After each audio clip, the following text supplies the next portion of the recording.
Visakha king George hospital ఉత్తరాంధ్రతో పాటు ఒడిశా, ఛత్తీస్గఢ్ సరిహద్దుల నుంచి వచ్చే వేలాది మంది పేషెంట్లకు ఏకైక భరోసా. ఇప్పటికే సమస్యల సుడిగుండంలో చిక్కిన కేజీహెచ్లో ప్రస్తుతం పరిస్థితులు మాత్రం దారుణంగా మారాయి. అత్యవసరమైన ఆక్సిజన్ సరఫరా కేవలం ప్రైవేట్ చేతుల్లో బందీ అయ్యింది. కేజీహెచ్లో ఆక్సిజన్ ప్లాంట్లున్నప్పటికీ అవి నిరుపయోగంగా మారాయి. కేజీహెచ్లో ఆక్సిజన్ తయారు చేయాలంటే విద్యుత్ బిల్లులు ఎక్కువ అవుతున్నాయంటూ బయట కొనుగోలుకే అధికారులు మొగ్గు చూపుతుండడం పరిస్థితికి అద్దం పడుతోంది. కోట్లాది మందికి ఊపిరులూదిన పెద్దాసుపత్రికి ప్రస్తుతం ఊపిరాడడం లేదు. కోట్ల రూపాయల నిధులతో ఏర్పాటు చేసిన ఆక్సిజన్ ప్లాంట్లు నిరుపయోగంగా మారాయి. లక్షలాది రూపాయలు ఖర్చు పెట్టి మరీ బయట నుంచి ఆక్సిజన్ కొనుగోలు చేస్తూ ముందుకు వెళ్తోంది ఉత్తరాంధ్ర ఆరోగ్య ప్రధాయిని. ఇంతకు విశాఖ కింగ్ జార్జ్ ఆసుపత్రిలో ఏం జరుగుతోంది? కింగ్ జార్జ్ ఆసుపత్రికి ఏమైంది? పెద్ద ఆసుపత్రికి ఎందుకు ఊపిరందడం లేదు? కేజీహెచ్లో ఆక్సిజన్ ప్లాంట్లు ఏమయ్యాయి? మరమ్మతులు చేయకుండా ప్రైవేటుపై ఎందుకు ఆసక్తి? కేజీహెచ్ అధికారులు ఏమంటున్నారు? Visakha king George hospital Uttarandhra జిల్లాల ఆరోగ్య ప్రదాయిని. పేదల పాలిట పెన్నిధే కాదు, సామాన్య మధ్యతరగతి కుటుంబాలకు ఓ నమ్మకం, కొండంత భరోసా. కాస్ట్లీ రోగాలకు, జబ్బులకు తక్కువ ఖర్చుతో కూడుకున్న వైద్యం అందించే సంజీవని. పేరుకి ప్రభుత్వ హాస్పిటల్ అయినా లక్షలు విలువ చేసే వైద్యం ఉచితంగా అందించే పెన్నిధి.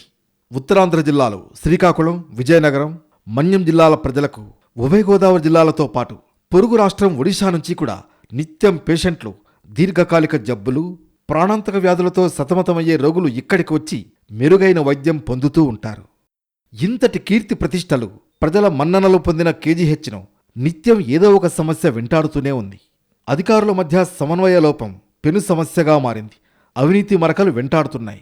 ఫలితంగా రోగులు తీవ్ర స్థాయిలో ఇబ్బంది పడుతున్నారు.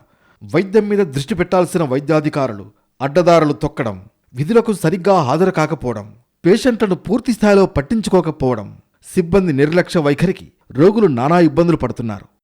ఒకప్పుడు కేజీహెచ్లో వైద్యులు, అధికారులు అందించే ధైర్యం నేడు పూర్తి స్థాయిలో అందడం లేదు.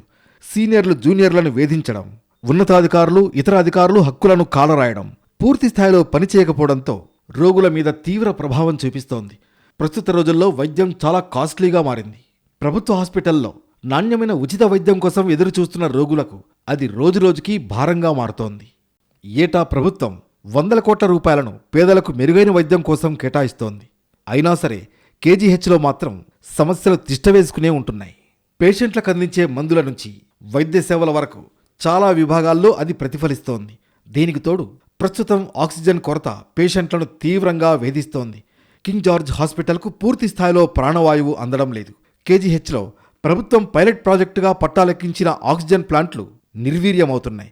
లక్షలాది రూపాయలు వెచ్చించి ఏర్పాటు చేసిన ఆక్సిజన్ ప్లాంట్లు నిరుపయోగంగా మూలన పడ్డాయి. ప్లాంట్లకు ఊపిరి ఆడక సతమతమవుతున్నాయి. పట్టించుకునే నాథుడు కరువై షెడ్కు చేరాయి. కరోనా సమయంలో పెరిగిన డిమాండ్ మేరకు దాదాపు 10 కోట్ల వ్యయంతో 6 ప్లాంట్లు ఏర్పాటు చేశారు. ఆ సమయంలో ఈ ప్లాంట్లు ఆరోగ్య సంజీవనులుగా మారాయి. వేలాది మందిని ప్రాణాపాయం నుంచి బయటపడేశాయి. ప్రాణాలు అరచేతిలో పెట్టుకుని బతుకు జీవుడా అంటూ కేజీహెచ్లో చేరిన వారికి ఈ ఆక్సిజన్ ప్లాంట్లే ప్రాణదాతలుగా మారాయి. కానీ ఆ తర్వాత వాటిని పూర్తిగా నిర్లక్ష్యం చేశారు ఆసుపత్రి ఉన్నతాధికారులు. ఆ నిర్లక్ష్యం ఎంతటి దారుణానికి దారితీసిందంటే ప్రస్తుతం అవసరాలకు ప్రైవేట్ సంస్థ నుంచి కొనుగోలు చేసే దుస్థితికి చేరుకుంది. దీనికి ప్రతి నెల 40 నుంచి 50 లక్షల వరకు ఆక్సిజన్కే ఖర్చు చేస్తున్నాయి. అందులో సగం ఖర్చుని మరమ్మతులకో, మెయింటెనెన్స్కో వినియోగిస్తే ఎంతో సొమ్ము మిగిలి ఆ డబ్బులను మిగతా వైద్యావసరాలకు వాడుకోవచ్చని నిపుణులు చెబుతున్నారు. సో చాలామంది అనస్థిస్టులు ఏంటంటే purity wise, concentration wise liquid medical ఆక్సిజనే బెస్ట్ అని. అంటే అప్పట్లో కోవిడ్ టైంలో చాలా రిక్వైర్మెంట్ ఉండేది కాబట్టి ఈ ప్లాంట్లను ఎస్టాబ్లిష్ చేశారు.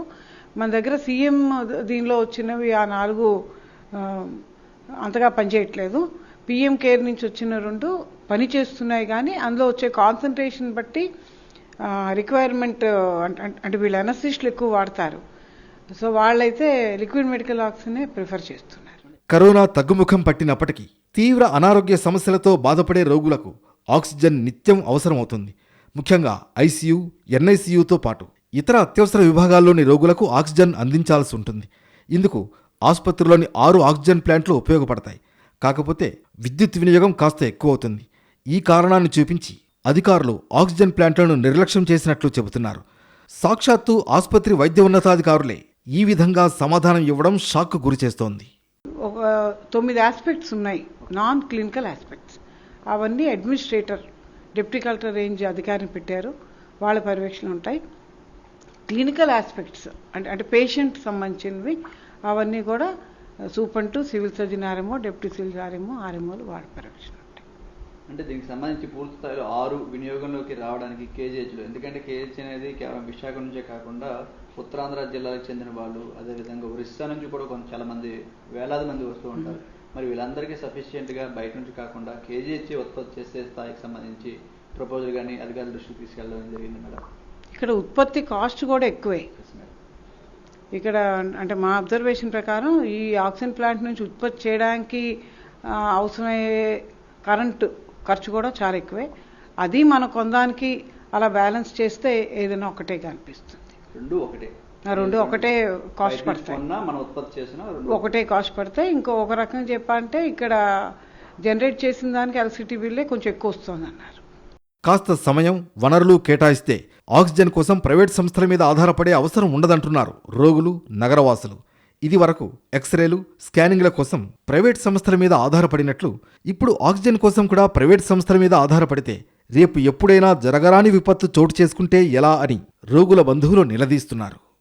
ఆక్సిజన్ డిమాండ్ పేరు చెప్పి అధికారులు ఇష్టానుసారం ఖర్చులు పెడుతున్నారన్న ఆరోపణలున్నాయి. కాకి లెక్కలతో నెల లక్షల రూపాయలు ప్రైవేట్కు అప్పజెబుతున్నారు. ఎంతకి కొంటున్నారు, ఎవరు రిసీవ్ చేసుకుంటున్నారనే వివరాలు సక్రమంగా లేకపోవడంతో అవకతవకలు పెరిగిపోతున్నాయి. దీని మీద ఆడిట్తో పాటు విజిలెన్స్ ఎంక్వైరీ వేస్తే అసలు లెక్కలు బయటపడతాయంటున్నారు వైద్య నిపుణులు. వాటి మీద ఎవరూ దృష్టి పెట్టరనే ధైర్యంతో సంబంధిత అధికారులు అందిన కాడికి అందినట్లు దోచుకుంటున్నట్లు ఆరోపణలు వెల్లువెత్తుతున్నాయి. ఆసుపత్రిలో ఉన్న ప్లాంట్లను గాలికి వదిలేసిన అధికారులు ప్రస్తుతం రోగులకు అవసరమయ్యే ఆక్సిజన్ను ప్రైవేట్ సంస్థ నుంచి కొనుగోలు చేస్తున్నారు. ఇందుకోసం ఆసుపత్రిలో 20 కిలోలీటర్లు, 13 కిలోలీటర్ల సామర్థ్యం కలిగిన 2 ట్యాంకర్లున్నాయి. వాటిలో ప్రైవేట్ సంస్థ నుంచి కొనుగోలు చేసిన ఆక్సిజన్ను స్టోర్ చేసి వార్డులకు సరఫరా చేస్తున్నారు. దీనికి గాను ప్రత్యేకంగా సెంట్రలైజ్డ్ ఆక్సిజన్ సరఫరా సిస్టమ్ను ఏర్పాటు చేశారు. ఆక్సిజన్ కోసం ప్రతి నెల 30 లక్షల నుంచి 40 లక్షల రూపాయల వరకు సదరు సంస్థకు చెల్లిస్తున్నారు. దీనికి బదులుగా ఆసుపత్రిలోని ఆక్సిజన్ ప్లాంట్లను వినియోగంలోకి తీసుకొస్తే ఆ ఖర్చు మిగులుతుంది. ఆసుపత్రిలోని 6 ఆక్సిజన్ ప్లాంట్లను అందుబాటులోకి తెచ్చేందుకు 40 లక్షల రూపాయల వరకు ఖర్చవుతుందని, అవి మంజూరు చేస్తే మళ్లీ ప్లాంట్స్ను పునరుద్ధరించవచ్చని చెబుతున్నారు. అప్పుడు ప్రైవేట్ సంస్థకు నెల లక్షల రూపాయలు చెల్లించాల్సిన అవసరం ఉండదంటున్నారు. ఆసుపత్రి అభివృద్ధి కమిటీ సమావేశంలో జిల్లా కలెక్టర్ ఆక్సిజన్ ప్లాంట్ల విషయాన్ని ప్రస్తావించారు. ప్లాంట్లను వినియోగంలోకి తీసుకురావడంపై అధ్యయనం చేయాలని సూచించారు. ఇందుకోసం కమిటీ ఏర్పాటు చేయాలని, తదుపరి కార్యాచరణకు సంబంధించి నివేదిక అందజేయాలని ఆదేశించారు. జిల్లా కలెక్టర్ ఆదేశించిన నిమ్మకు నీరెత్తినట్లు వ్యవహరిస్తున్నారు కేజీహెచ్ ఉన్నతాధికారులు. అయితే ఆక్సిజన్ కొనుగోలు చేసిన విధానం వైద్యులనే విస్మయానికి గురిచేస్తోంది. కొనుగోలు చేస్తే ఆ డబ్బులు ఎవరు స్వీకరించారో రికార్డుల్లో లేదు. 2026కి ముందు సుమారు ₹1 కోటి విలువైన బిల్లులు ఇలానే సమర్పించగా ఓ కీలక అధికారి సంతకాలు చేయకుండా నిరాకరించారు. ఆయన సెలవులో ఉండగా ఆ స్థానంలో వచ్చిన మరో అధికారితో ముందుకు వెళ్లాలనుకున్నారు. అయితే సదరు అధికారి సంతకాలు లేకుండానే బిల్లులు చేయించేసుకున్నారు. దాదాపుగా 2 ఏళ్ల నుంచి ఇలా నడుస్తుందన్న విమర్శలున్నాయి. అధికార దుర్వినియోగంతో పాటు విచ్చలవిడిగా ఖర్చులు, ఆపై బిల్లులు పెట్టుకుని అధికారులు, కాంట్రాక్టర్లు ఇష్టారాజ్యంగా వ్యవహరిస్తున్నారని ఆరోపణలున్నాయి. ఎక్కువ సరఫరా చేసినట్లు లెక్కలు చూపించి బిల్లులు కొట్టేస్తున్నారు. సరైన లెక్కలు లేని వ్యవహారాలపై అనుమానాలు రేగుతున్నాయి. ఇప్పటికే అమరావతిలోని సీఎంఓకు ఈ అంశంపై ఫిర్యాదులు అందగా అవి జిల్లా ఉన్నతాధికారుల దృష్టికి వచ్చాయని సమాచారం. ఈ ఏడాది జనవరి నుంచి మార్చి వరకు కేజీహెచ్కు ప్రైవేట్ కాంట్రాక్టర్లు సరఫరా చేసిన ఆక్సిజన్ నిమిత్తం ₹1,40,00,000 వ్యయం అయినట్లు సమర్పించిన బిల్లుల్లో ఉంది. ఆక్సిజన్ను వినియోగించిన వైద్య విభాగాల పర్యవేక్షకులు, కీలకమైన సిఎస్ఆర్ఎంఓ సంతకాలు లేకుండానే వాటికి ఆమోదం దక్కింది. కొందరు ఉన్నతాధికారుల ప్రమేయంతోనే ఇదంతా జరుగుతోందన్న ఆరోపణలు వినిపిస్తున్నాయి. ప్రైవేటుగా ఆక్సిజన్ తెప్పించుకుంటే ఆక్సిజన్ ట్యాంక్ ఆసుపత్రికి వచ్చినప్పుడు దాన్ని పక్కాగా తనిఖీ చేయాలి. తూతూ మంత్రంగా కొన్నిసార్లే అలా జరుగుతుందని, మిగిలిన సమయాల్లో చూసి చూడనట్లు వదిలేస్తున్నారని తెలుస్తోంది. సేవల అవసరాల నిమిత్తం 2 ఆక్సిజన్ ఉత్పత్తి ప్లాంట్లున్నాయి. అవి ప్రస్తుతం పనిచేయడం లేదు. ప్రైవేటుగా కొనుగోలు చేసే నిమిత్తమే వాటిని వినియోగంలోకి తీసుకురాకుండా జాప్యం చేస్తున్నారన్న విమర్శలొస్తున్నాయి. ఈ ఏడాది జనవరిలో ₹51 లక్షల బిల్లైనట్లు చూపించారు. ఫిబ్రవరిలో ₹42 లక్షల, మార్చిలో ₹46 లక్షల మేర లెక్కలు చూపారు. వాస్తవానికి ప్రతి నెల 10 నుంచి 20 లక్షల రూపాయలకు మించి ఖర్చయ్యే పరిస్థితి లేదనే సమాచారం. అయినా ఎక్కువ చూపుతున్నారనే ఆరోపణలున్నాయి.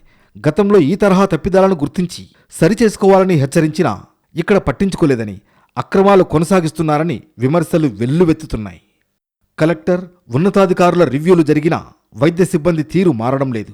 దీంతో పేషెంట్లు నరకం చూస్తున్నారు. చాలామందికి అత్యవసరం మేరకే ఆక్సిజన్ అందిస్తున్నారు. ఇదివరకు ఇలా ఉండేది కాదని, ఇప్పుడెందుకు ఇలా జరుగుతుందో తెలియడం లేదని రోగుల బంధువులు వాపోతున్నారు. ఇకనైనా కేజీహెచ్లో జరిగే అవకతవకలు, నిర్లక్ష్య ధోరణికి చెక్ పెట్టి రోగులకు సరైన వైద్యం అందేలా చూడాలని కోరుతున్నారు. జరుగుతున్న అక్రమాలపై విజిలెన్స్ విచారణ చేపట్టి మళ్లీ కేజీహెచ్ను గాడిన పెట్టి పూర్వ వైభవం తీసుకురావాలని కోరుతున్నారు.